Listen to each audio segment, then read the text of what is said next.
హైదరాబాద్‌లోని ఎంత విషాదాలు జరుగుతున్నాయంటే, ఇప్పుడు ప్రెజెంట్ కొన్ని గంటల క్రితం హైదరాబాద్‌లోని 2 విషాద ఘటనలు అంటే 2 మర్డర్‌లు జరిగాయన్నమాట.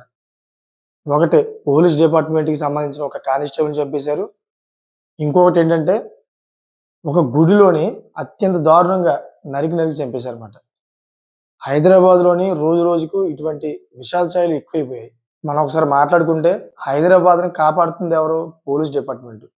మరి అటువంటి పోలీస్ డిపార్ట్‌మెంట్‌నే అంత దారుణంగా పొడిచి చంపేశారంటే ఒకసారి ఆలోచించండి. ఈ విషయం తెలుసుకున్న మొత్తం ప్రజలందరూ కూడా భాగ్యనగర్‌లోని తీవ్ర భయభ్రాంతులకు గురవుతున్నారు.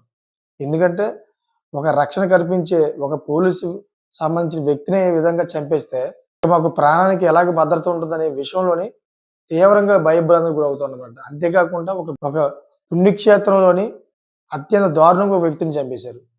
ఇయన్నీ చూస్తుంటే, ఇయన్నీ వార్తలు వచ్చినప్పుడు చదువుతుంటే ప్రజలు భయభ్రాంతులకు గురవుతా ఉన్నారు. అసలు ఏంటి హైదరాబాద్‌లో ఏ మూల చూసినా ఇలా క్రైమ్ పెరిగిపోయిందని చెప్పి. సో, ఇటువంటి క్రైమ్‌నయితే పోలీసులు తగ్గించడానికి చాలా ప్రయత్నాలు చేస్తున్నారు. అయినా గాని కొంతమంది అత్యుత్సాహంతోటి మమ్మల్ని ఏం చేయలేరు పోలీసులని చెప్పి వాళ్ళ ఇష్టానుసారంగా ఇటువంటి పనులు చేస్తా ఉన్నారు. ఇప్పుడు ఎవరైతే ఈ పోలీస్ డిపార్ట్‌మెంట్‌లో కానిస్టేబుల్‌ని చంపారో వాళ్ళకి పుట్టగతులు ఉండవన్నమాట. పోలీసు పోలీస్ డిపార్ట్‌మెంట్ అటువంటి సెక్షన్‌లు వేసేళ్ళకి వాళ్ళని ఆ విధంగా శిక్షిస్తది. అదే విధంగా ఈ గుడిలో ఎవరైతే మర్డర్ చేశారో వాళ్ళు కూడా పుట్టగతులు లేకుండా చేస్తది.